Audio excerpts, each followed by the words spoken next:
नमस्कार, मैं ईशान चौधरी आप सभी फ्यूचर ऑफिसर्स का स्वागत करता हूं। 68वीं यूपीएससी परीक्षा को ध्यान में रखते हुए आज हम कुछ जीव विज्ञान के एमसीक्यू को हल करेंगे। तो आइए हम शुरू करते हैं। प्रश्न नंबर 745 तक कल हम लोगों ने चर्चा कर ली थी। आज उसी श्रृंखला को आगे बढ़ाते हैं। प्रश्न नंबर 746 आपके सामने प्रश्न पूछ रहा है, the action that the environment does on an organism is called as. पर्यावरण द्वारा किसी जीव पर कोई की जाने वाली जो क्रिया है उसको क्या कहते हैं। आपके ऑप्शन है ए प्रतिक्रिया, ऑप्शन बी उत्तेजना, ऑप्शन सी रिएक्शन या प्रतिक्रिया, ऑप्शन डी रिफ्लेक्स या अनैच्छिक क्रिया, या ई उपरोक्त में से कोई नहीं, एक से अधिक। तो देखिए, जब भी कोई व्यक्ति है या कोई और जीव है, उससे एनवायरनमेंट से या उसके पर्यावरण से, उसके आसपास जो भी हालात हैं उसके हिसाब से अगर वो बदलते हैं या सामान्य भी है तो उसके हिसाब से वो कुछ ना कुछ बदलाव करता है ना। अगर कुछ एनवायरनमेंट में चेंजेस आ रहे हैं, पर्यावरण में बदलाव आ रहे हैं, तो ऐसी स्थिति को कहा जाता है स्टिमुली या उत्तेजना, ऑप्शन बी। ठीक है, इसको थोड़ा और समझते हैं। जो स्टिमुली होता है वो हमेशा बाहर से होता है, मतलब अगर कोई बॉडी है उसके बाहर से होगा, है ना, अंदर से नहीं। अंदर से स्टिमुली नहीं होता, स्टिमुली हमेशा बाहर ही होता है। जैसे छुई का पौधा होता है, उसकी पत्तियां हैं, उसको जैसे ही आप हाथ लगाते हैं उसकी पत्तियां एकदम से सिमट जाती हैं, सिकुड़ जाती हैं ना, फोल्ड हो जाती है। तो ये क्या है, आपने हाथ लगाया तो एक क्रिया की। उस पेड़ के लिए हाथ लगाना एक बाहरी है, एक्सटर्नल है, और उसके लिए इसने क्रिया पर उत्तेजना व्यक्त की। ठीक है, इस क्रिया को प्रतिक्रिया नहीं कहेंगे, है ना, तो गलती मत करिएगा। एक और उदाहरण समझते हैं। मान लीजिए किसी व्यक्ति को शेर ने दौड़ा लिया। ठीक है, तो शेर को देखकर जो भागना शुरू करना है वो एक प्रकार का स्टिमुली है ना, उत्तेजना है। ठीक है, तो प्रश्न नंबर 746 का सही उत्तर ऑप्शन बी। उदाहरण देख लिए, आगे बढ़ते हैं। प्रश्न नंबर 747 आपके सामने है। प्रश्न पूछ रहा है कि in Whittaker 5 kingdom classification all the prokaryotic organism are grouped under. Whittaker के 5 जगत वर्गीकरण के सभी प्रोकैरियोटिक जीवों को डैश के अंतर्गत समूहीकृत किया गया है। अब देखिए, प्रश्न से हमें दो बातें पता चली कि पहली बात विटकर ने दिया है क्लासिफिकेशन, है ना, वर्गीकरण दिया है, एक बात ये समझ में आई। दूसरी ये कि 5 वर्गों में बांटा है। दो इन्फॉर्मेशन हमें प्रश्न से पता चल गई। दो प्रश्न इस प्रकार से भी बन सकते हैं, है ना। फिर आगे बढ़ते हैं। अब पूछा जरा प्रोकैरियोटिक के बारे में, तो कई बार हम चर्चा कर चुके हैं, आज फिर बता देते हैं प्रोकैरियोटिक और यूकैरियोटिक में क्या फ़र्क होता है। प्रोकैरियोटिक जो जीव होते हैं, पहली बात तो ये एक कोशिकीय होते हैं ना, वन यूनिसेल्युलर, या में एक कोशिका पाई जाती है, एक कोशिकीय जीव होते हैं। इनके भीतर, कोशिका के भीतर कोई भी कोशिकांग मौजूद नहीं होता है, जबकि यूकैरियोटिक सेल में कोशिकांग मौजूद होते हैं। कोशिकांग जैसे माइटोकॉन्ड्रिया हो गया, गोल्गी बॉडी हो गई, फिर एंडोप्लाज्मिक रेटिकुलम हो गया, है ना, लाइसोसोम्स हो गया, ये सब क्या है, कोशिकांग हैं। ये प्रोकैरियोटिक सेल के भीतर नहीं पाए जाते, यूकैरियोटिक में पाए जाते हैं। तो प्रोकैरियोटिक सेल एक तरह का प्रिमिटिव है, एक पौराणिक जो है कोशिका है, और यूकैरियोटिक जो है उसके बाद विकसित हुई। ठीक है, तो ये तो हो गया फ़र्क। अब इसके भीतर कौन कौन आ जाएगा। प्रोकैरियोटिक में मुख्यतः आएंगे आपके बैक्टीरिया, है ना, इसके भीतर आते हैं। अब विटकर के 5 जो वर्गीकरण थे वो कौन कौन से थे। पहला उसने बताया था मोनेरा, जो ऑप्शन ए में दे रखा है। दूसरा बताया प्रोटिस्टा, जो ऑप्शन बी में दे रखा है।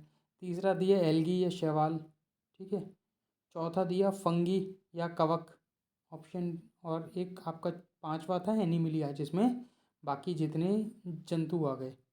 ठीक है, ये 5 इसके वर्गीकरण या क्लासिफिकेशन हो गए। अब जितने भी प्रोकैरियोटिक जीव थे उसको इसने रखा मोनेरा के भीतर। ये तो हो गया इसका सही उत्तर। ठीक है, बाकी जो एक कोशिकीय जीव बचे जो मुख्यतः क्या थे, यूकैरियोटिक थे, वो आ गए प्रोटिस्टा के भीतर। जैसे प्रोटोजोआ, पैरामीशियम हो गया, अमीबा हो गया, ये प्रोटोजोआ हैं और प्रोटिस्टा के भीतर आ गए। ठीक है, फिर 2 इसने वर्गीकरण किए पादप जगत में, जिसके भीतर आता है शैवाल और कवक। ये दोनों ही अलग अलग वर्गीकरण में आए। और जो बचे हुए जितने भी जंतु थे किसी भी प्रकार के, वो सब एनिमिलिया के भीतर आ गए। ठीक है। तो जो विटकर था, विटकर का जो क्लासिफिकेशन था या जो वर्गीकरण था वो किस पर जो बेस था, किस पर आधारित था? तो दो चीज़ों पर। पहला, नेचर पर, कैसा व्यवहार है ना, व्यवहार वाला नेचर है ये। ठीक है, वातावरण वाला मत समझ लीजिएगा। और दूसरा इसका था जो सेल बन रहे हैं, जो कोशिका हैं, उनका स्ट्रक्चर कैसा है ना, उस पर। तो दो पर वर्गीकरण किया गया। ठीक है। प्रश्न नंबर 747 के साथ हमने काफ़ी सारी एडिशनल इन्फॉर्मेशन देख ली है। आगे बढ़ते हैं। प्रश्न नंबर 748 आपके सामने है। प्रश्न नंबर 748 पूछ रहा है, during aestivation in frogs gaseous exchange take place through. मेढकों में पुष्पन के दौरान गैसीय विनिमय डैश के द्वारा होता है। तो पहले समझते हैं मेढकों के बारे में। मेढक किसके भीतर आते हैं? तो मेढक आएंगे आपके उभयचर, है ना। अगर देखा जाए तो सबसे पहले कौन सी किंगडम आएगी? तो ये आएगा एनिमल किंगडम, है ना, जंतु जगत के भीतर आएंगे। फिर इसके भीतर आएगा आपका कॉर्डाटा। कॉर्डाटा के भीतर आएंगे वर्टिब्रेट, जिसमें केशुरक आते हैं, केशुरक बोला जाता है। वर्टिब्रेट, रीढ़ की हड्डी पाई जाती है। और वर्टिब्रेट को जब हम फिर वर्गीकरण करेंगे तो उसके भीतर कौन कौन से आएंगे? मछली आएंगी, जिसको पाइसेस बोला जाता है। उभयचर आएंगे, एम्फीबियंस, रेप्टाइल, सरीसृप। फिर चिड़िया आ गई, जिनको एव्स बोला जाता है। और अंततः मैमल या स्तनधारी आते हैं। ठीक है। तो मेढक आ गया किसके भीतर? उभयचर के भीतर। ये तो एक बात समझ में आ गई। दूसरी बात, जो मेढक होते हैं ये कैसे जीव हैं? ये कोल्ड ब्लडेड एनिमल या ठंडे रक्त वाले जीव हैं। इसका मतलब क्या है कि बाहर जो वातावरण का तापमान बढ़ता है या कम होता है, उसके हिसाब से ये अपने शरीर का तापमान नियंत्रित नहीं कर पाते। क्यों? क्योंकि इनके भीतर पसीने की ग्रंथियाँ, ये स्वेट ग्लैंड्स नहीं पाई जाती। पसीना हमारे शरीर का तापमान जो है कम कर देता है ना जब बाहर गर्मी होती है। तो इसी वजह से जो मेढक होता है या जितने भी आपके उभयचर हैं या सरीसृप हैं, दोनों ही अत्यंत गर्मी पड़ने पर या बहुत ज़्यादा ठंडी पड़ने पर क्या होता है, छुप जाते हैं। ठीक है, निंद्रा में चले जाते हैं, लंबी नींद में। तो गर्मियों के समय जब ये निंद्रा में जाते हैं उसको बोलते हैं एस्वेस्टेशन या पुष्पन। और सर्दियों में जब ये नींद के अंदर जाते हैं तो उसको बोला जाता है हाइबरनेशन, है ना। दोनों अलग अलग चीज़ें। सर्दियों में पारा बहुत ज़्यादा गिर गया तो हाइबरनेशन में चले गए, गर्मियों में बहुत ज़्यादा गर्मी हो गई तो एस्वेस्टेशन में चले गए पुष्पन के लिए। तो ऐसी स्थिति में क्या होता है, ज़मीन के अंदर घुस जाते हैं। तो ज़मीन के अंदर तापमान बाहर के वातावरण के हिसाब से ज़्यादा नहीं बदलता, है ना। गर्मियों में थोड़ा ठंडा रहेगा और सर्दियों में थोड़ा गर्म रहेगा, इनका काम चला देगा। तो उस समय मेढक किससे सांस लेता? अब देखिए, मिट्टी के अंदर फेफड़ों से तो काम नहीं चल पाएगा। ठीक है। अवसादीय श्वसन की प्रक्रिया इसमें होती नहीं, ऑक्सीजन चाहिए इन्हें। ठीक है। इनके अंदर ऐसी कोई विशेष ग्रंथि नहीं पाई जाती कि 1 डेढ़ 2 महीना जो है ऑक्सीजन को ये संभाले रखें। तो ये किससे सांस लेते हैं? ये त्वचा द्वारा श्वसन की प्रक्रिया पूरी करते हैं, थ्रू देयर स्किन। ठीक है। प्रश्न नंबर 748 का सही उत्तर होगा ऑप्शन डी। हम लोग आगे बढ़ते हैं। प्रश्न नंबर 749 आपके सामने प्रश्न पूछ रहा है, how are essential amino acids obtained. आवश्यक अमीनो एसिड कैसे प्राप्त होते हैं, है ना। तो क्या ये शरीर में उत्पादित होते हैं? क्या ये आहार के माध्यम से मिलते हैं? क्या ये शरीर में स्थिर रहते हैं, मतलब जितने बचपन में थे उतने जीवन भर रहेंगे अपने आप? ऑप्शन डी, पौधों से मिलते हैं। ये ई उपरोक्त में से कोई नहीं, एक से अधिक। तो देखिए, हमारे शरीर में अमीनो एसिड की ज़रूरत क्यों होती है? कोई भी काम बगैर ज़रूरत के नहीं होता। तो अमीनो एसिड जो हैं वो एक प्रकार का क्या है, मोनोमर, छोटी छोटी इकाइयाँ हैं। ठीक है। और ये जुड़ के क्या बनाती हैं? प्रोटीन। कौन सी प्रक्रिया? चयापचय की प्रक्रिया, है ना। जिसको अगर हम वर्गीकरण कर दें तो एनाबॉलिज्म की प्रक्रिया, उपचय। ठीक है। उस प्रक्रिया से प्रोटीन बनेगा और प्रोटीन की ज़रूरत होती है मांसपेशियों में, मसल्स के लिए। ठीक, ये बात हो गई समझ में आ गई। ठीक है। और जो अमीनो एसिड हैं ये मुख्यतः दो प्रकार के होते हैं, एक आवश्यक एक अनावश्यक, मतलब एसेंशियल और नॉन एसेंशियल। और ऐसा नहीं है कि ज़रूरत नॉन एसेंशियल वाले की नहीं, दोनों की ज़रूरत है। फ़र्क केवल इतना है कि जो एसेंशियल अमीनो एसिड्स हैं, जो आवश्यक अमीनो एसिड हैं, ये शरीर में अपने आप स्वतः नहीं बनते। ठीक है।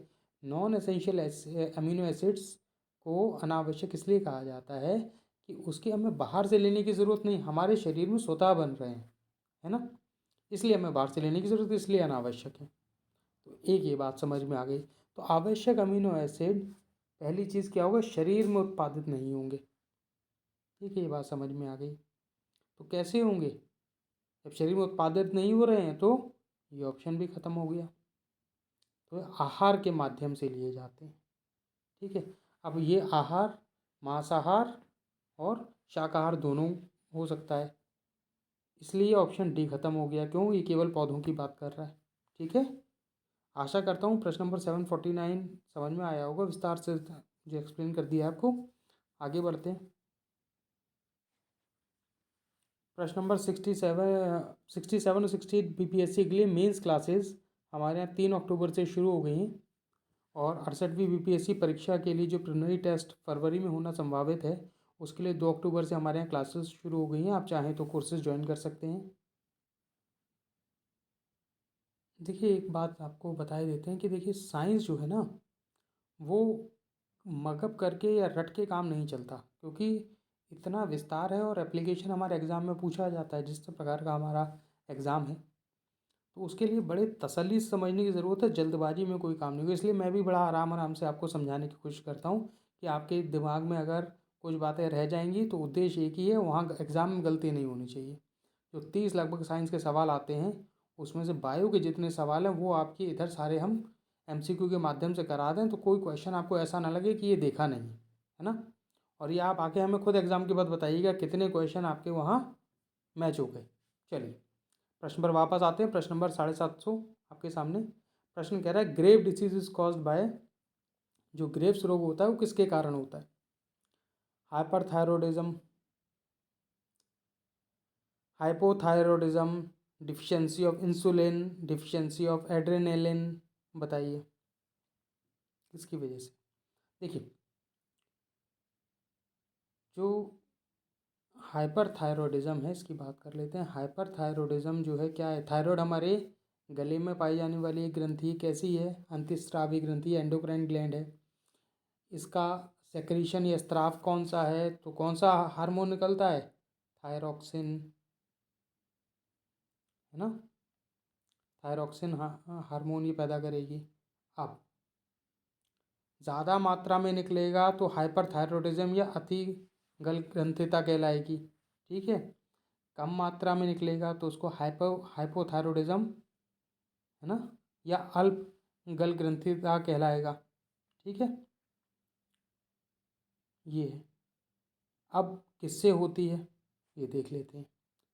तो अगर थायरॉक्सिन जो हार्मोन है ये ज़रूरत से ज़्यादा पैदा होने लगे, तो ऐसी स्थिति में इसको बोला जाता है हाइपरथायरॉयडिज्म या अतिगल ग्रंथिता। ठीक है, ज़रूरत से ज़्यादा प्रोड्यूस हो रहा है, और ऐसी स्थिति में ग्रेव्स रोग या ग्रेव डिसीज़ हो जाती है। अब इसमें क्या होता है, इसके थोड़े सिम्टम आपको बता देते हैं, है ना। सबसे पहले तो थायरॉयड ग्लैंड सूज जाती है ना, गले में सूजन आ जाती है। जो आँखें हैं वो ऐसा लगता है बाहर आ रही हैं, है ना। और वज़न की कमी, ये 3 इसके सिम्टम हैं। तो हो गई एक बात। प्रश्न नंबर 750 का सही उत्तर हो गया ऑप्शन बी। अब बाकी ऑप्शन पर थोड़ी थोड़ी चर्चा कर लेते हैं। हाइपोथायरॉयडिज्म, ज़्यादा में तो हमने देख लिया ग्रेव्स रोग हो गया। अगर यही थायराइड कम निकले तो क्या होगा, तो जो रोग होगा उसका नाम है गॉइटर या घोंगा, है ना, आयोडीन की कमी से होता है। ठीक है, इसमें गले में सूजन आ जाती है, डिफिशियंसी डिसीज़ है एक तरह की, जिसके लिए आयोडीन नमक खाना पड़ता है ना, ऐड आता है। चलिए, पहले DD1 पे बहुत आया करता था आयोडीन युक्त नमक के लिए। खैर, ऑप्शन सी कह रहा है जो आपका इंसुलिन की कमी, तो इंसुलिन की कमी से कौन सा रोग होगा, कौन सा रोग होगा, डायबिटीज़ या मधुमेह की बीमारी। क्यों? इंसुलिन जो है कहाँ से निकलता है? अग्नाशय से, पैनक्रियास से। इसका क्या काम होता है? जो हमारे खून में शर्करा है या जो शुगर है उसकी मात्रा को काबू में रखना है ना। और जब ये शुगर की मात्रा ज़्यादा हो जाती है तो ऐसी स्थिति को कहा जाता है मधुमेह या डायबिटीज़। ठीक है, आगे बढ़ते हैं ऑप्शन डी पर। ये आपको एडिशनल इन्फॉर्मेशन बता रहे हैं कि अगर बात आ गई तो सारी बातें कर लेनी चाहिए, कोई छूटे ना। ठीक है, deficiency of adrenaline. Adrenal hormone कहाँ से निकलता है? आपकी एड्रेनलिन ग्रंथि से। कहाँ होती है? गुर्दे के ऊपर पाई जाती है। और आपके शरीर में 2 गुर्दे होते हैं, कभी एक गुर्दा नहीं होता सामान्यतः। ठीक है, चलिए। तो एड्रेनलाइन जो है इसकी जब कमी होती है, ये पूरी तरह नहीं निकलता तो एक बीमारी हो जाती है जिसका नाम है एडिसन डिसीज़। ठीक है, यहाँ लिख देते हैं। ये आपके थॉमस अल्वा एडिसन नहीं है ना, एडिसन ये आई है। ठीक है, एडिसन रोग हो जाता है। ठीक है, चलिए प्रश्न नंबर 750 को हमने देख लिया, आगे बढ़ते हैं। प्रश्न नंबर 791 आपके सामने है, 51। ये आपको इसमें प्रश्न में एक विषम परिस्थिति की ओर इशारा कर रहा है, बड़ा रोचक प्रश्न है, चलिए देखते हैं। प्रश्न कह रहा है कि यदि कोई कुत्ता मनुष्य का पीछा कर रहा है तो मनुष्य में इनमें से कौन सा हार्मोन तेजी से स्रावित होगा, है ना। Which of this hormones would be rapidly secreted in man if he has been chased by a dog. कुत्ता अगर दौड़ा ले तो क्या जो है शरीर से कौन सा हार्मोन निकलेगा सीधा सीधा? आपके ऑप्शन है ऑक्सीटोसिन, बी सोमेटोट्रोफिन, सी एड्रेनलाइन, डी थायरॉक्सिन। अब बताइए कौन सा होगा? देखिए आपके शरीर में जो निकलेगा वो बोला जाता है एड्रेनलाइन। ठीक है, इसको क्या बोलते हैं? देखिए इसको बोलते हैं, दूसरा नाम और है फाइट और फ्लाइट। कहने का तात्पर्य, फाइट का मतलब या तो लड़ो और फ्लाइट का मतलब भाग जाओ। तो एड्रेनलाइन जो है 2 तरह की शक्तियाँ प्रदान करता है। अगर सामने वाले से टक्कर ले सकते हो तो भिड़ जाओ, और नहीं मैं जो भिड़ सकते तो उल्टे पार वापस भागने में समझदारी है। जैसा इस कुत्ता अगर दौड़ा ले तो उस स्थिति में होता है। ठीक है, तो ऐसी स्थिति में एड्रेनलाइन निकलता है। अभी बताया पीछे, गुर्दे के ऊपर एड्रेनलाइन ग्रंथि होती है, अंतःस्रावी ग्रंथियाँ हैं और इनका स्राव कराया जाता है एड्रेनलिन। ठीक है, ग्रंथियों के नाम पर ही है। ठीक है, आगे बढ़े। थायरॉक्सिन के पीछे अभी हमने बात कर ही ली है। ऑक्सीटोसिन आपका पिट्यूटरी ग्लैंड से, मस्तिष्क से निकलता है। सोमेटोट्रोफिन भी पिट्यूटरी ग्लैंड से निकलता है। ठीक है, चलिए आगे बढ़ते हैं। प्रश्न नंबर 752 आपके सामने है। प्रश्न को ध्यान से पढ़िएगा थोड़ा, है ना, फिर मैं बताऊंगा क्यों कहा ऐसा। प्रश्न कह रहा है अंगूर की खेती के माध्यम से निम्नलिखित में से कौन सा उत्पादन किया जाता है ना। उत्पादन कौन सा किया जाता है इसके बारे में पूछ रहा है। ऑप्शन, क्या अंगूर की खेती से, या सही है इसका विटीकल्चर की बात करते हैं। जो विटीकल्चर है उसमें किसका उत्पादन किया जाता है? शहद का। देखिए हिंदी में तो अंगूर की खेती में ये लिख गया है, टाइपिंग में गलती से, तो पता चल रहा है विटीकल्चर में क्या शहद का उत्पादन होता है, क्या मछलियों का उत्पादन होता है, क्या केंचुओं का उत्पादन होता है, या अंगूर का। तो देखिए प्रश्न तो पता चल ही गया, अंगूर इसका सही उत्तर है। बाकियों पर चर्चा कर लेते हैं। तो विटीकल्चर में उत्पादन किस चीज़ का हो रहा है ना, तो अंगूरों की जो खेती होती है उसको विटीकल्चर कहते हैं। अब शहद का उत्पादन मधुमक्खी के माध्यम से जो होता है उसको क्या कहते हैं? एपीकल्चर, है ना। ठीक है, मछलियों का उत्पादन जिसमें होता है उसको क्या कहा जाता है? पिसीकल्चर। ठीक है, मछली उत्पादन। केंचुए का उत्पादन नहीं होता, केंचुए का प्रयोग होता है। ठीक है, किसमें होता है? खाद बनाने में। ठीक है, तो जहाँ प्रयोग होता है उसको कहा जाता है वर्मी कल्चर। ठीक है, वर्मी कल्चर। ठीक, तो वर्मी और विटी को कंफ्यूज नहीं करेंगे। वर्मी कहीं ना कहीं वर्म या कीड़े से रिलेट हो रहा है, तो वहाँ से इसको रिलेट कर लीजिएगा। ठीक है, प्रश्न नंबर 752 का सही उत्तर हुआ ऑप्शन डी। आगे बढ़ते हैं। प्रश्न नंबर 753 आपके सामने है। प्रश्न कह रहा है कि ओरिजिन ऑफ स्पीसीज नामक पुस्तक किसके द्वारा लिखी गई है? ठीक, बताइए क्या ये डार्विन के द्वारा लिखी गई है, क्या ये वॉटसन ने लिखी है, क्या ये ए फ्लेमिंग ने लिखी हुई है, या लैकमार्क ने लिखी हुई है, या उपरोक्त में से कोई नहीं, एक से अधिक।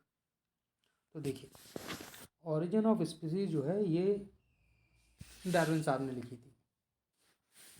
ये तो हो गई प्रश्न की बात। ठीक है, अब इस प्रश्न से संबंधित और जानकारी आपको दे देते हैं जो कई बार वन लाइनर में अलग तरह से पूछी जा सकती है। जैसे डार्विन ने जब ये किताब लिखी थी तो वो विदेशी भ्रमण पे थे। पहली चीज़, कब की बात है ये? 1831 से 1836 के बीच की है ना।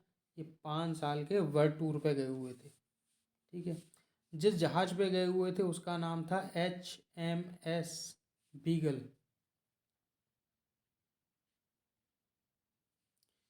HMS नहीं भी याद रहेगा तो भी चल जाएगा, बीगल याद रखिएगा, एक बार पूछा भी गया ये पीसीएस एग्जाम में। ठीक है, और इसमें इन्होंने जो थ्योरी दी थी ओरिजिन ऑफ स्पीसीज, उसमें कहा था नेचुरल सिलेक्शन के बारे में, है ना। वो चलिए फिर विस्तार से जब इनकी थ्योरी किसी क्वेश्चन में आएगी तब डिस्कस करेंगे। फिलहाल आप ये HMS बीगल, ये सन, डार्विन भाई साहब का नाम और ओरिजिन ऑफ स्पीसीज को याद रखिए। और जिस आइलैंड पे ये गए थे जहाँ पर इन्होंने इस चीज़ को देखा था उसका नाम था गैलापागोस आइलैंड,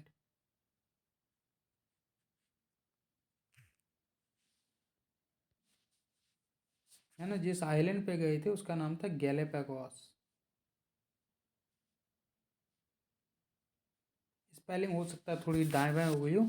गैलापागोस आइलैंड पे गए थे। गैलापागोस आइलैंड ना ये आपके प्रशांत महासागर में है, पैसिफिक ओशन में, और ये आता है यूक्वेडोर के भीतर।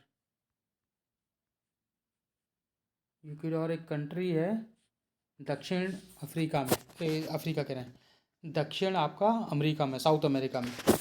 उसका एक ये आइलैंड है गैलापागोस आइलैंड, द्वीप है प्रशांत महासागर में, वहाँ इन्होंने एक खोज की। ठीक है, ये तो हो गई आपको एडिशनल इन्फॉर्मेशन डार्विन भाई साहब से रिलेटेड। अब बाकी की बात कर लेते हैं।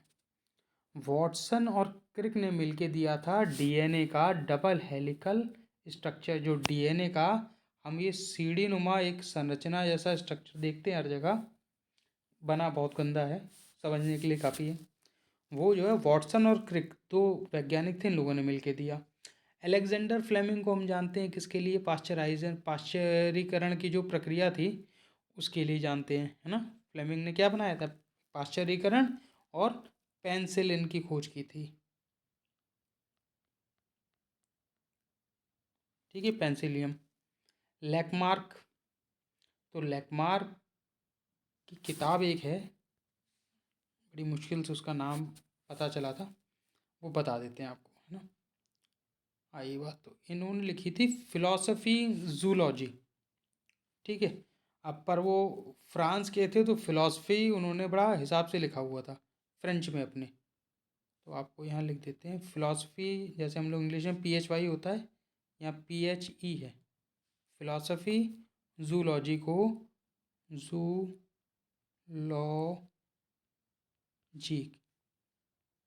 ठीक है। तो ये फिलॉसफी जूलॉजी याद रह जाएगा तो काम चल जाएगा, फ्रेंच नहीं भी सीखेंगे तो आपका काम हो जाएगा। ये किताब किसने लिखी थी? लैकमार्क ने।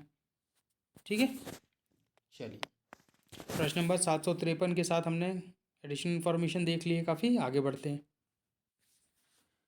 चंदमनी आईएएस अकेडमी 67 और 68 BPSC के लिए लेके आया है मेंस टेस्ट सीरीज़, जहाँ पर GS की टेस्ट सीरीज़ 2 अक्टूबर से शुरू हो गई है और ऑप्शनल टेस्ट सीरीज़ 1 अक्टूबर से हमारे यहाँ शुरू हो गई है। और history, geography, PSIR, philosophy, LSW, home science और सोशलॉजी के लिए, जहाँ पर 20 टेस्ट पूर्ण रूप से डिस्कशन के साथ कराए जाएंगे। आप लोग अधिक जानकारी के लिए 800-2255-086 पर कॉल करके अधिक जानकारी प्राप्त कर सकते हैं। प्रश्न नंबर 754 आपके सामने है। प्रश्न पूछ रहा है एक आर्क्योप्टेरिक्स नामक जीव था, वो किस पशु वर्ग के बीच की कड़ी है? ठीक है, Archaeopteryx is connecting link between which of the following class of animals. अब आपको इसमें क्लासेस दी हुई हैं, अलग अलग हैं सारे, केशुरूप या वर्टिब्रेट से। पहला ऑप्शन दिया हुआ है सरीसर्प और स्तनधारी, रेप्टाइल मैमेलिया। ऑप्शन बी कह रहा है आपका उभयचर और सरीसृप। ऑप्शन सी कह रहा है सरीसृप और चिड़िया जो एव्स कहलाती है। ऑप्शन डी कह रहा है चिड़िया या स्तनधारी। ठीक है, तो देखिए आर्कियोप्टेरिक्स एक जो है बहुत कहते हैं पुरातत्वकालीन का या बहुत प्रिमिटिव बहुत पुराने टाइम का है। और ये है बेसिकली उस युग का जब डायनासोर पाए जाते थे। तो एक तरह का है डायनासोर, है ना। और ये डायनासोर के जब अवशेष मिले फॉसिल के रूप में तो ये पता चला कि डायनासोर मुख्यतः क्या थे, सरीसृप थे, रेप्टाइल्स थे। और ये ऐसा जीव था जिसके शरीर पर पंख पाए गए कुछ कुछ। और हमें ये पता है कि सरीसृपों में पंख नहीं मिलते। तो कहने को तो सरीसृप था पर उसमें पंख विकसित हो रहे थे। तो इससे ये पता चलता है कि जो सरीसृप हैं उन्हीं से जो चिड़िया हैं उनका विकास हुआ। ठीक है, जो हमारे एव्स थे वो किससे बने, रेप्टाइल से, या सरीसृप से चिड़िया बनी। और सरीसृप का विकास किससे हुआ, उभयचर या एम्फीबियन से। इनके बीच की जोड़ी है सेलेमेंडर, बहुत अच्छा उदाहरण है इनके बीच का, सरीसृप और उभयचर का। ठीक है, चल तो ये किसकी कड़ी हुई फिर, आर्कियोप्टेरिक्स, सरीसृप और चिड़िया के बीच की। ठीक है, रेप्टाइल और एव्स की। ऑप्शन सी सही हो जाएगा। आगे बढ़ते हैं। प्रश्न नंबर 755 आपके सामने है। आपके सामने खाद्य श्रृंखला है, फूड चेन दी हुई है। और उसमें आपको बताना है कि कौन सी खाद्य श्रृंखला इनमें से सही नहीं है ना, गलत वाले को पकड़ के बाहर करना है।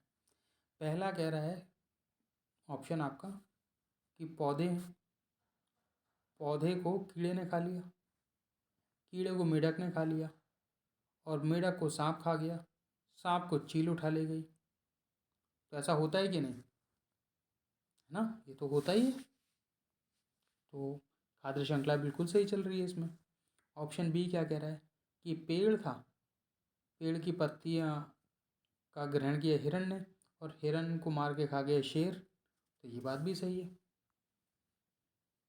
ठीक है ना, पेड़ क्या है, खाना बना रहा है अपना, उसको हिरण शाकाहारी जीव है और शेर एक मांसाहारी जीव है ना, हर्बीवोर, कार्निवोर और प्रोड्यूसर्स।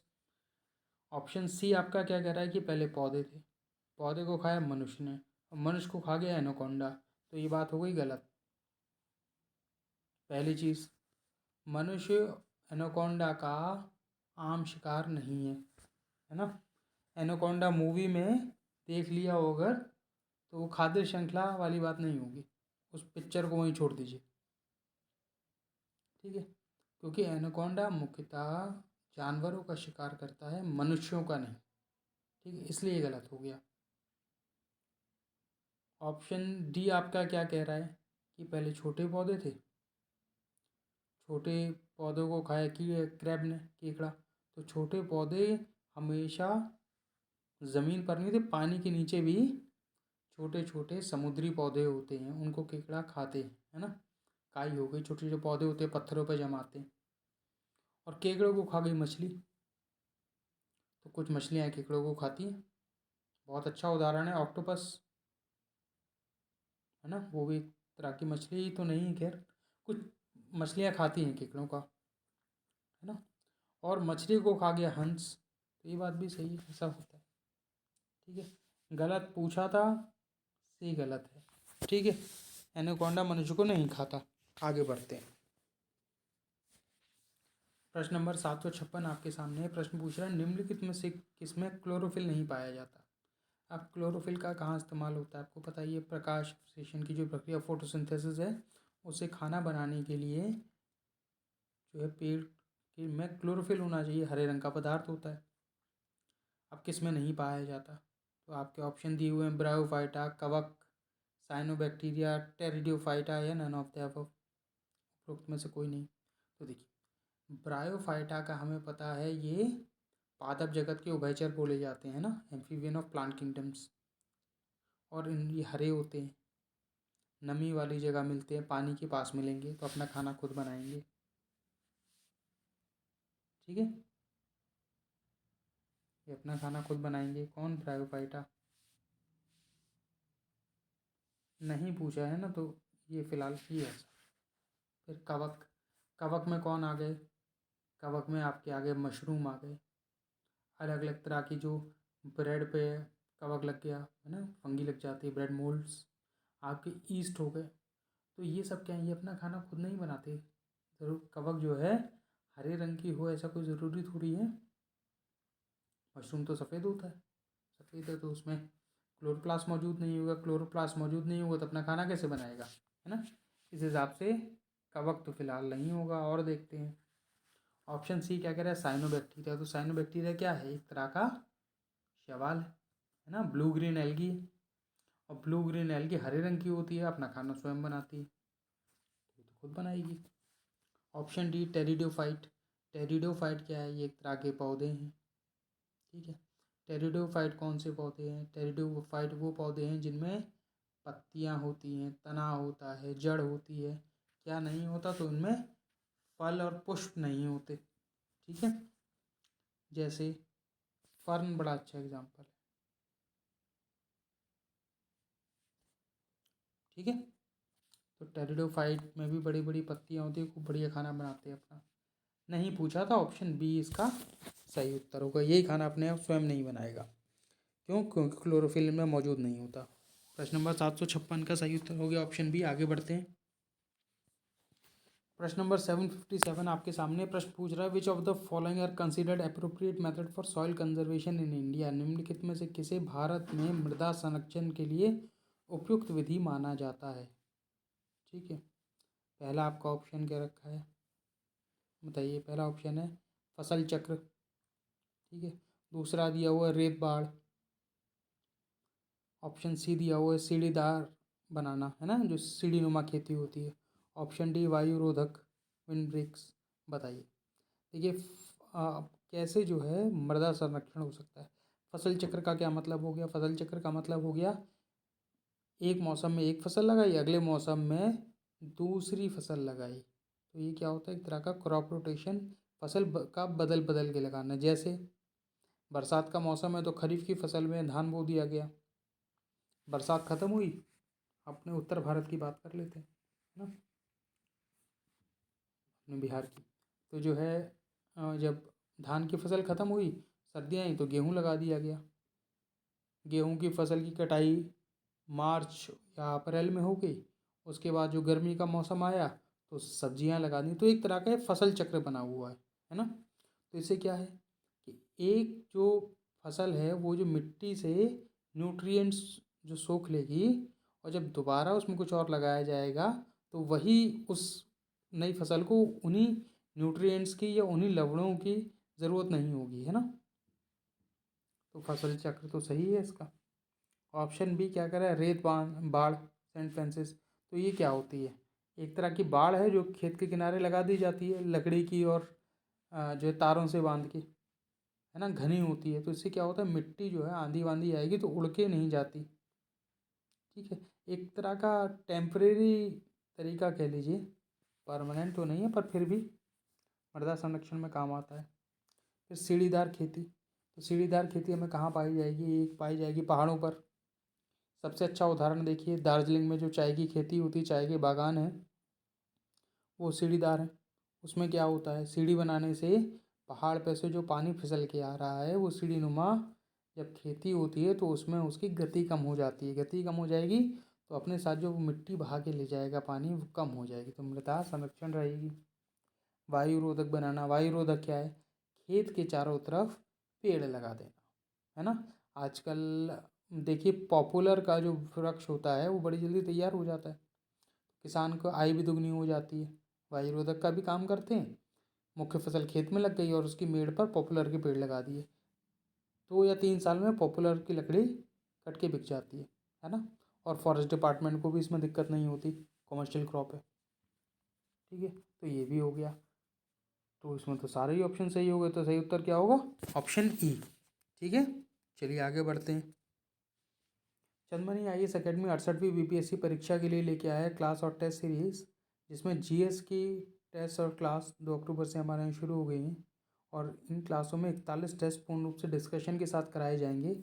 आप लोग अधिक जानकारी के लिए 8002255086 पे कॉल करके अधिक जानकारी प्राप्त कर सकते हैं। प्रश्न नंबर 758 आपके सामने प्रश्न पूछ रहा है कि सिल्क फॉर्म ग्रोज ऑन, रेशम का कीड़ा किस पर बढ़ता है? केले के पत्ते पर, आड़ू के पत्ते पर, बरगद के पत्ते पर या शहतूत के पत्ते पर? बताइए। तो अमूमन रेशम का जो कीड़ा है वो शहतूत के पत्ते पर, का मुख्य आहार है शहतूत के पत्ते, है ना, मलबरी लीव्स। ये तो हो गई प्रश्न की बात। अब रेशम का कीड़ा जिस कल्चर में या जिस खेती में उगाया जाता है उसको क्या बोलते हैं? सेरीकल्चर। साफ लिखते हैं, इसको बोला जाएगा सेरीकल्चर। इसमें रेशम की कीड़े की खेती होती है ना, उनसे रेशम बनता है। अब एक ज़रूरी बात और कर लेते हैं, बात आ गई है तो प्रश्न में पूछ लिया जाता है कि रेशम का कीड़ा जो रेशम का उत्पादन करता है वो कौन सी स्टेज में करता है ना। तो रेशम का कीड़ा क्या है, पहले अंडा होगा, ठीक है, रेशम के कीड़े का अंडा, कीड़ा ही तो है। इस अंडे से क्या होगा, कैटरपिलर बनेगा एक तरह का, इस तरह का, ठीक है। ये शहतूत के पत्तों को खाएगा, ठीक है, और खूब मोटा हो जाएगा। जब ये मोटा हो जाएगा तो ये तो पहला हो गया चरण इसका, ये दूसरा चरण हो गया। कीड़े से फिर बनेगा प्यूपा,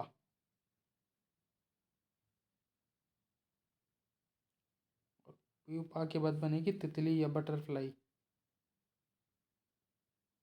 समझ लीजिए ये तितली, ठीक है। अब जो तीसरी है तो दूसरे से जब कैटरपिलर से ये प्यूपा स्टेज बनाएगा तो ये क्या करेगा, अपने चारों तरफ रेशम का जाल बुन लेता है।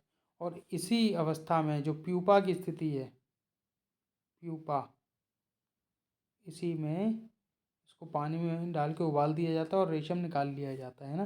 तितली नहीं बनने देते, तितली बन जाएगा तो रेशम खराब हो जाएगा, ठीक है। चलिए प्रश्न नंबर 758 का सही उत्तर हो गया ऑप्शन डी, है ना। एडिशनल इन्फॉर्मेशन देख लिया, आगे बढ़ते हैं। क्वेश्चन नंबर 759 आपके सामने प्रश्न पूछ रहा है कि peeling of onions cause tears as onions release. प्याज को छीलने से आंसू निकलते हैं, ये तो पता है, ठीक है। तो वो पूछा जाता है कि उसमें ऐसा क्या है कि जिसकी वजह से आंसू निकलते हैं। प्याज से कुछ तो निकलता होगा, एक बड़ी तीखी सी गंध आती है, वो किस चीज़ की होती है? क्या वो सल्फेनिक एसिड है, क्या वो अमीनो एसिड है, क्या वो सल्फोनिक एसिड है, क्या वो हाइड्रोक्लोरिक एसिड है? उपरोक्त में से कोई नहीं, एक से अधिक, ठीक है। तो देखिए इसका सही उत्तर होगा sulphenic acid, option A. Hydrochloric acid तो नहीं होगा, हमारे पेट में मिलता है, जला देगा सब मामला, ठीक है। अमीनो एसिड भी नहीं होगा, ये भी हमारे शरीर में होते हैं ना। सल्फेनिक एसिड होगा, सल्फोनिक एसिड में आ जाएगा आपका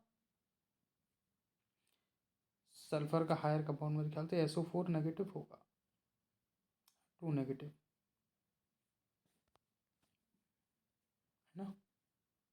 चलो इसका सही उत्तर ऑप्शन ए। अब बात कर लेते हैं कि आंसू क्यों निकलते हैं, है ना। तो जब इससे ये सल्फोनिक एसिड गैसेस रूप में निकलता है, लिक्विड नहीं होता, तरल नहीं होता, गैस के माध्यम से जो निकलता है उसकी जो है वो आँखों में जाके जलन पैदा करती है ना। और जब ये आँखों में जलन पैदा करेंगी तो हमारी इसमें ग्रंथियाँ होती हैं जिसको बोलते हैं लैक्रिमल ग्लैंड, लैक्रिमल ग्रंथियाँ, ठीक है, ये है। और ये लैक्रिमल ग्लैंड जो होती हैं ये कैसी हैं, ये बाह्य आपकी एक्सोक्राइन ग्लैंड है ना, बाह्य स्रावी ग्रंथियाँ हैं। और जब इनमें सल्फोनिक एसिड पहुंचता है ये एक्टिवेट हो जाती हैं और इनसे अश्रु की बौछार शुरू हो जाती है ना, आंसू निकलने लगते हैं। यही कारण है लैक्रिमल ग्लैंड्स। एक बार ये भी क्वेश्चन कहीं पूछा गया है, कौन सी ग्रंथियों की वजह से आंसू निकलते हैं। ये है बाह्य स्रावी ग्रंथियाँ हैं, अंतस्रावी में मत लगा दीजिएगा, ठीक है। प्रश्न नंबर 759 हमने देखा, आगे बढ़ते हैं। क्वेश्चन नंबर 760 आपके सामने है, प्रश्न पूछ रहा है हाइड्रोफाइट इज। एक हाइड्रोफाइट क्या है? क्या एक जलीय पौधा है? क्या एक पौधे की बीमारी है हाइड्रोफाइट? क्या बिना जड़ वाले पौधे को हाइड्रोफाइट कहते हैं? क्या एक समुद्री जानवर है ये? जो उपरोक्त में से कोई नहीं, एक से अधिक। देखिए, हाइड्रो का मतलब हो गया पानी और फाइट हो गया लविंग। ठीक है, प्यार करते हैं। पानी से जो प्यार करे, सीधा से इसका उत्तर हो गया। तो इसका सही उत्तर क्या हो जाएगा? जलीय पौधा। जैसे कमल का फूल, कमल का जो पौधा होता है वो पानी में लगता है। ठीक है, ये तो हो गई इसकी एक बात। इस शब्द को समझने के लिए एक और देख लेते हैं। एक होता है हमारा ज़ीरोफाइट। ज़ीरो का मतलब कुछ भी नहीं। कहाँ होगा? मरुस्थल में। ठीक है, हाइड्रोफाइट समझ में आ गया होगा। बाकी ऑप्शनों की बात कर लें तो देखिए, एक ही केवल सी ऑप्शन ऐसा है जो थोड़ा कंफ्यूज कर सकता है। क्यों? इसलिए कंफ्यूज कर सकता है कि हमारी जो शैवाल हैं वो इसके भीतर आते हैं, क्योंकि उनमें जड़ तो होती नहीं है। और वो किसके भीतर आते हैं? थैलोफाइटा,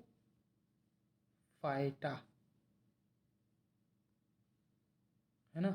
तो ये फाइटा शब्द से कंफ्यूज नहीं करेगा, ये फाइटा है, ये फाइट है। ठीक है, ई और ए का फ़र्क है और उससे बहुत कुछ बदल जाता है। थैलोफाइटा में वो वर्गीकरण किए जाते हैं पेड़ जिनमें ना जड़ है, ना तना है, ना पत्ती है, ना फूल है और ना ही फल है, फिर भी पेड़ है। ठीक है, जैसे एल्गी। प्रश्न नंबर 760 का सही उत्तर होगा ऑप्शन ए। आगे बढ़ते हैं।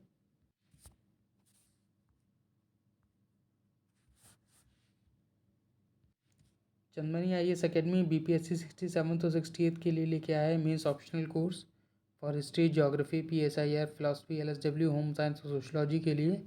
क्लासेस 2 अक्टूबर से शुरू हो गई हैं। अधिक जानकारी के लिए आप 8002255086 पर कॉल करके अधिक जानकारी प्राप्त कर सकते हैं। प्रश्न नंबर 762 आपके सामने है। प्रश्न पूछ रहा है, जो नील गाय है वो निम्न में से किस फैमिली को बिलोंग करती है, किस कुल में आती है? आपके ऑप्शन है गोट या बकरा, ऑप्शन बी घोड़ा, गाय, हिरण, या उपरोक्त में से कोई नहीं, एक से अधिक। तो पहले तो नीचे नाम देख लीजिए, लिखा हुआ है बेसोलिफस ट्रैगोकैमिलस जो है ये इसका वैज्ञानिक नाम या बायोनोमियल नोमेनक्लेचर है ना, द्विपद नामकरण है। ठीक है, किसका? नीलगाय का। नीलगाय शायद आप लोगों ने देखी हो, हमारे यहाँ तो आम है। ठीक है, हम लोगों के उत्तर भारत में नीलगाय जंगलों में मिलना सामान्य बात है, यहीं का पशु। तो नीलगाय जो है इसके बारे में जान लेते हैं पहले तो, कि नीलगाय जो है ये कोई गाय नहीं है, केवल नाम गाय है। ये आती है हिरण की एक प्रजाति है, पहली चीज़। दूसरा, ये एशिया का सबसे बड़ा हिरण है। कौन? नीलगाय, एशिया का, है ना। और इसके बारे में अधिक जानकारी देते हैं। और इसको, नीलगाय को नीले हिरण के नाम से भी जाना जाता है। किस नाम से? ब्लू बक या नीला हिरण। ब्लैक बक का नाम सुना होगा आपने, है ना, राजस्थान वाला केस। इसी प्रकार इसको ब्लू बक या नीला हिरण भी बोला जाता है। किसको? नीलगाय को। ये हो गई बात, नाम देख लिया आपने। और एक चीज़ बता देते हैं कि ये जो है नीलगाय, ये संरक्षित है किसमें? जो तीसरा शेड्यूल है किसका? वाइल्ड लाइफ प्रोटेक्शन एक्ट 1972, सुना है नाम? उसके भीतर शेड्यूल 3 में ये संरक्षित है। कौन? नीलगाय। ठीक है, प्रश्न नंबर 762 आपने देखा। थोड़ी एडिशनल इन्फॉर्मेशन देखी, आगे बढ़ते हैं। प्रश्न नंबर 763 आपके सामने प्रश्न पूछ रहा है, निम्नलिखित में से कौन सुमेलित नहीं है? आपके ऑप्शन में गैस्ट्रिन एंजाइम। तो बताइए गैस्ट्रिन एंजाइम है कि नहीं है? गैस्ट्रिन एक एंजाइम है ना, पेट में निकलता है और ये क्या करता है? पेट को बताता है हाइड्रोक्लोरिक एसिड रिलीज करो, पेट के अंदर खाना आ चुका है ना। ये बात तो सही है। ऑप्शन बी कह रहा है एलोवेरा एक एंजियोस्पर्म है। तो एलोवेरा आपने देखा ही होगा, है ना, ग्वारफाटा भी कहते हैं एलोवेरा को। तो एंजियोस्पर्म है, तो एंजियोस्पर्म की विशेषता कि इसका जो बीज होगा वो नग्न होगा, उस पर कोई गूदा नहीं होगा। तो एलोवेरा एक एंजियोस्पर्म है। ठीक है, इसको फाउंटेन ऑफ यूथ भी कहते हैं, है ना। इसको एलोवेरा को। फाउंटेन ऑफ यूथ का मतलब युवावस्था का फव्वारा, मतलब खाइए तो आप हमेशा युवा बने रहेंगे, ऐसा कहा जाता है। ऑप्शन सी खमीर, खमीर फर्मेंटेशन प्रोसेस, क्यूलन की प्रक्रिया करता है। सही बात है, हम जो ब्रेड खाते हैं, जो हम केक खाते हैं, वो सब खमीर की वजह से है ना, खमीर उठाते हैं। चलिए ये भी सही है। ऑप्शन डी क्या कह रहा है? ऑप्शन डी कह रहा है नेफ्थनीज एक परजीवी एंजियोस्पर्म है।